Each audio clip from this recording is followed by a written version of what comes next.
স্বাগত ডিবিসি সংবাদে। আপনাদের সাথে আছি আমি ইশরাত জাহান উর্মি। এবারে জানাবো খবরের বিস্তারিত। ডক্টর মোহাম্মদ ইউনূস ও নরেন্দ্র মোদীর বৈঠকের পর বাংলাদেশ ভারত সম্পর্কের পারদ গলবে কিনা তা দেখতে অপেক্ষা করতে হবে আরও কিছুদিন। তবে বাংলাদেশের দিক থেকে সব ইস্যুই তুলে ধরা হয়েছে, আর শেখ হাসিনাকে ফেরানোর বিষয়ে ভারত প্রত্যর্পণ চুক্তি অনুযায়ী সিদ্ধান্ত নেবে বলে মনে করেন দুদেশের আন্তর্জাতিক সম্পর্ক বিশ্লেষকরা। গেল কয়েক মাস ধরে চলা নানা টানাপোড়েনের মধ্যেই অবশেষে হলো বহুল আলোচিত ইউনূস মোদি বৈঠক। ব্যাংককে বিমস্টেকের সাইডলাইনে প্রথমবারের মতো ভারত বাংলাদেশ সরকার প্রধান পর্যায়ের বৈঠক।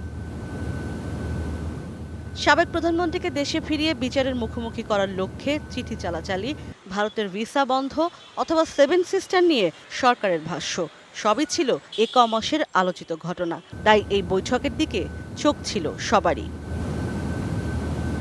পরে প্রধান উপদেষ্টার প্রেস সচিব ও ভারতের পররাষ্ট্র সচিব বৈঠকের সারাংশ তুলে ধরেন। Democratic, stable, peaceful, progressive and inclusive Bangladesh. আন্তর্জাতিক সম্পর্ক বিশ্লেষকরা বলছেন, সম্পর্কের স্থবিরতা কাটলো কিনা তা বুঝতে কিছু নির্দেশকের জন্য অপেক্ষা করতে হবে। দুদেশই বুঝতে পারছে প্রয়োজন কার্যকরী সম্পর্ক। স্থবিরতা কাটবে কিনা বা কাটছে কিনা সেটা দেখবার জন্য আমাদের একটু অপেক্ষা করতে হবে। তার কারণ হলো, ধরেন স্থবিরতার যদি কাটছে এটা মনে করি, তার প্রথম একটা ইন্ডিকেটর হবে ভিসাটা উন্মুক্ত হচ্ছে কিনা। তাহলে আপনি বুঝতে পারবেন যে হ্যাঁ হচ্ছে একটা মানে একটা এভলিউশন বা একটা ডেভেলপমেন্ট হচ্ছে। সীমান্ত হত্যাকাণ্ড যদি কমে আসে তাহলে বোঝা যাবে যে হ্যাঁ কিছু একটা অগ্রগতি হচ্ছে। পাশাপাশি বসে থাকলেও এক ধরনের আন্ডারস্ট্যান্ডিং বা এক ধরনের একটা ভাইবস পাওয়া যায়, তো সেটা তো নিশ্চয়ই তাদের দুজনের মধ্যে এসছে। ভারতের আন্তর্জাতিক সম্পর্ক বিশ্লেষকরা বলছেন, শেখ হাসিনাকে ফেরানোর বিষয়ে প্রত্যর্পণ চুক্তির বাইরে যাবার কথা নয় দিল্লির। এখানে সবথেকে গুরুত্বপূর্ণ বিষয় যেখানে ম্যাডাম হাসিনার এক্সট্রাডিশন নিয়ে কথা হয়েছে, আমার ধারণা ভারতবর্ষের সরকার এক্সট্রাডিশন ট্রিটি যেটা ইন্ডিয়া অ্যান্ড বাংলাদেশ গভর্নমেন্টের মধ্যে আছে সেটাকেই বজায় রাখার চেষ্টা করবে এবং সেটাকেই মাথায় রেখে এগোনোর চেষ্টা করবে। ভারত সরকার মনে করেন যে সরকারই বাংলাদেশে প্রতিষ্ঠিত হবে, বাংলাদেশের মানুষ যাকে চাইবেন সেই সরকারের সঙ্গেই কাজ করতে হবে। সবকিছুই শেষ কথা বলার আজকে দিন নয়, উচ্ছ্বসিত হওয়ার মতো নয়, কিন্তু ঘটনা যে একটা ইতিবাচক অগ্রগতি লক্ষ্য করেছি এটাকে অস্বীকার আমি করতে পারবো না। দুই প্রতিবেশী দেশের এই বৈঠককে ভূরাজনৈতিকভাবেও গুরুত্বপূর্ণ বলে মনে করেন তারা। ইশরাত জাহান উর্মি, ডিবিসি নিউজ, ঢাকা। ঈদ উল ফিতরের টানা 9 দিনের ছুটি শেষে আজও রাজধানী ফিরছেন কর্মজীবী মানুষেরা। কাল থেকে খুলছে সরকারি বেসরকারি অফিস, ব্যাংক সহ আদালত। ফাঁকা ঢাকা ফিরবে তার নিজস্ব চেহারায়। শেকড়ের টানে বাড়ি ফেরা মানুষের এই রাজধানীমুখী যাত্রায় ঢাকার বাস, রেল ও লঞ্চ স্টেশনগুলোতে আজ ভিড় কিছুটা কম দেখা যায়। যাত্রীরা বলেন, লম্বা ছুটির কারণে এবারের ঢাকা ফেরা ছিল অনেকটাই স্বস্তিদায়ক। গ্রামে প্রিয়জনকে ফেলে আসা মানুষেরা জানান, জীবিকার টানেই তাদের ঢাকায় ছুটে আসা।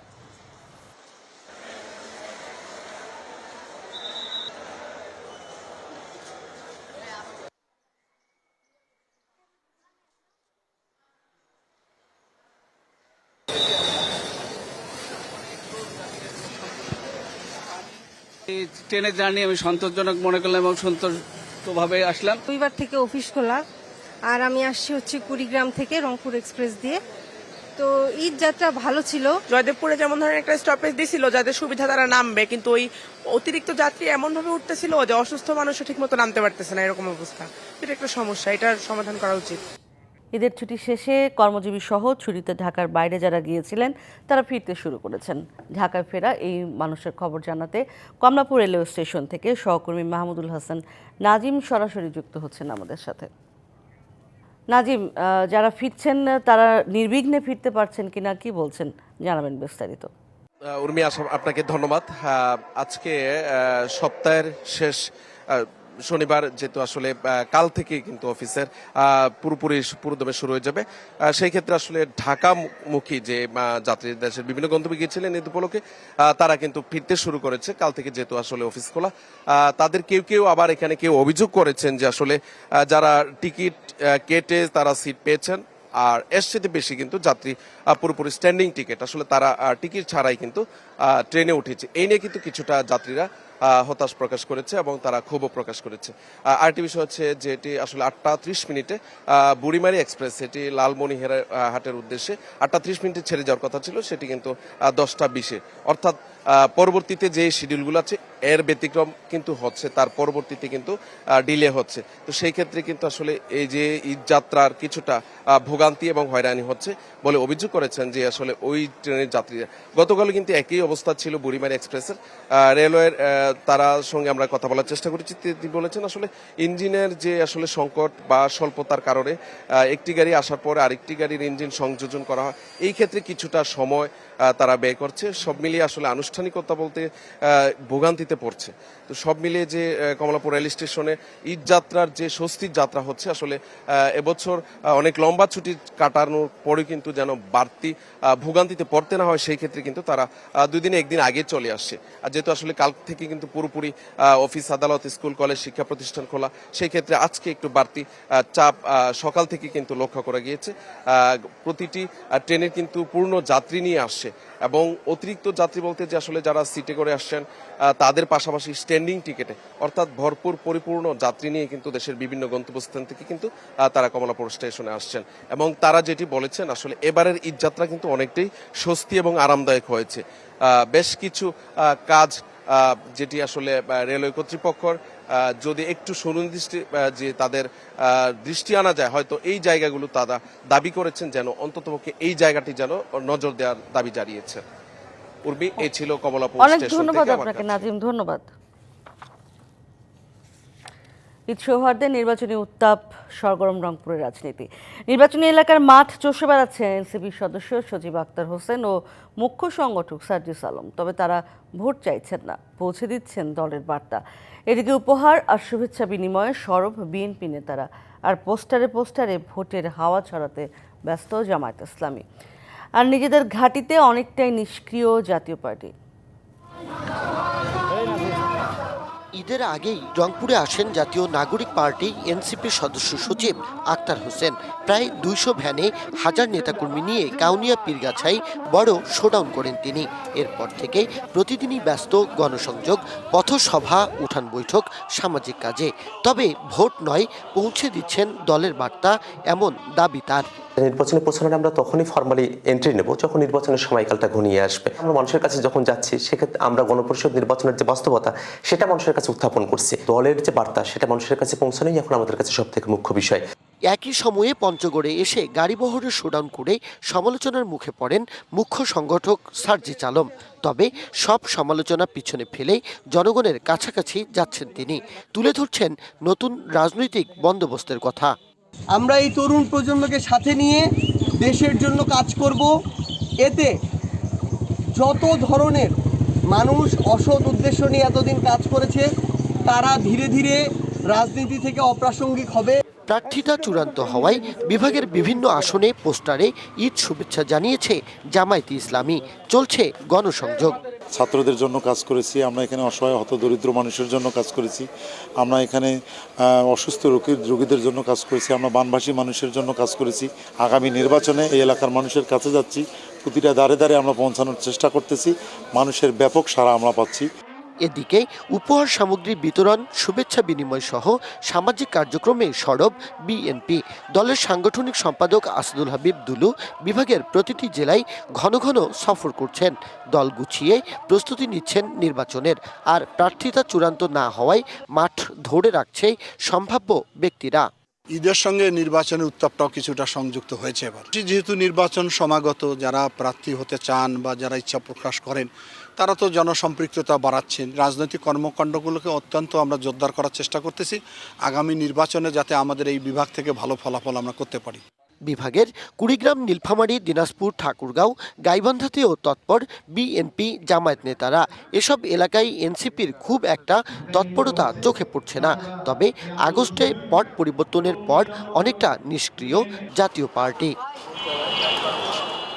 Majed Masud, DBC news, Rangpur. ৮,০০০ কন্টেইনার ও কোটি টাকা মূল্যের আমদানি করা 297টি গাড়ি নিয়ে বিপাকে চট্টগ্রাম বন্দর ও কাস্টমস কর্তৃপক্ষ। নানা জটিলতায় নিলাম করা যাচ্ছে না এসব। অন্যদিকে নিলামযোগ্য কন্টেইনারের কারণে ব্যাহত হচ্ছে বন্দরের অপারেশনাল কার্যক্রম। চট্টগ্রাম বন্দরের বিভিন্ন ইয়ার্ডে বছরের পর বছর নিলামের অপেক্ষায় পড়ে আছে পণ্য বোঝাই প্রায় ৮,০০০ কন্টেনার। আমদানি করা কোনো পণ্য ৩০ দিনের মধ্যে ছাড় করা না হলে নিলামে তোলার নিয়ম থাকলেও নানা জটিলতায় তা করা যাচ্ছে না। গেল বছরের ২৭ অক্টোবর বন্দরের এনসিটি ইয়ার্ডে ২২ বছর ধরে পড়ে থাকা তেজস্ক্রিয় পণ্য ভর্তি ৪টি কন্টেনার এনবিআরের নির্দেশে নিলামে তোলা হয়। ৪১ লাখ টাকায় চালানটি খালাস দেয় কাস্টমস। আইনি জটিলতা আর কাস্টমসের অবহেলায় অনেকটা অরক্ষিত অবস্থায় পড়ে আছে এসব পণ্য। নিলামযোগ্য কন্টেনার ও গাড়িগুলো দ্রুত সরিয়ে ফেলা হলে নতুন কন্টেনার আনা সম্ভব হবে বলে জানান বন্দরের কর্মকর্তারা। ৮-১০ হাজার যেখানে কন্টেনার রয়েছে সেটা এত আসলে স্লথ প্রক্রিয়ায় গেলে এটা অনেক সময় লাগে। সেটাকে ফাস্টার করার জন্য আমরা ওনাদেরকে বলেছি, ওনারাও উদ্যোগ নিচ্ছেন এবং এখন আপনারা দেখছেন যে খুবই ঘন ঘন অকশন যাচ্ছে। বন্দরের ধারণ ক্ষমতার ১২% দখল করে আছে কন্টেনারগুলো। এদিকে দীর্ঘদিন পড়ে থাকা কন্টেনার ও গাড়িগুলো সম্প্রতি নিলামে তোলার প্রক্রিয়া শুরু হয়েছে। যেইভাবে আমরা কাজ করতেছি আসলে এইভাবে করলে খালাস করাটা একটু টাফ হয়ে যাবে। নিলামের প্রসিডিউরটা যদি একটু সোজা করা হয় তাহলে হয়তো আমরা বেশি পরিমাণে কন্টেনার আমরা রিলিজ করতে পারবো। তো এই বিষয়ে আমরা এনবিআরের মতামতের জন্য আমরা এনবিআরে প্রেরণ করেছি বিষয়টি। বন্দরের অপারেশনাল কার্যক্রমের জন্য ৩০% জায়গা খালি রাখতে হয়। ৫৩,৫১৮ টিউএস ধারণ ক্ষমতার চট্টগ্রাম বন্দরে নিয়মিত নিলাম না হওয়ায় প্রায় সৃষ্টি হয় কন্টেনার জটের। মাসুদুল হক, ডিবিসি নিউজ, চট্টগ্রাম। কল ছাড়লে বের হচ্ছে ময়লা দুর্গন্ধযুক্ত পানি। এ পানি পান না করলেও দৈনন্দিন কাজে ব্যবহার করতে বাধ্য হচ্ছেন রাজধানীর টিটিপাড়া, মানিকনগর, বিশ্বরোড এবং গোপীবাগের বাসিন্দারা। ঢাকা ওয়াসার লাইনের পানিতে প্রতিনিয়ত পোকা, দুর্গন্ধে ছড়িয়ে পড়ছে নানা রোগ। সবচেয়ে বেশি আক্রান্ত হচ্ছে শিশু ও বয়স্করা। অভিযোগ, মাসখানেক ধরে পানি সমস্যায় ভুগছেন স্থানীয়রা।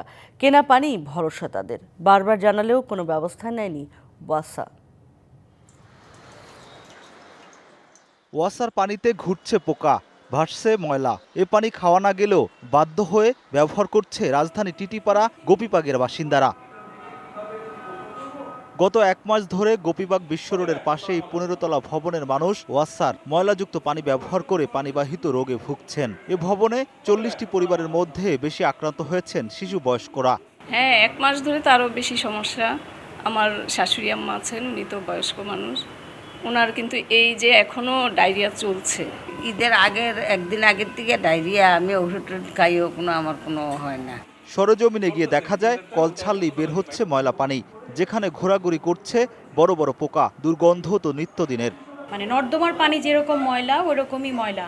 এটা পুরো রমজান মাস ছিল, কলের মুখে মুখে কাপড় বেঁধে টেঁধে এখন ওইভাবে আমাদের কাজ চালাতে হচ্ছে। এই পানি ব্যবহার করে আমি এবং আমার বিল্ডিংয়ের অনেকেই আমরা অসুস্থ হয়ে পড়েছি।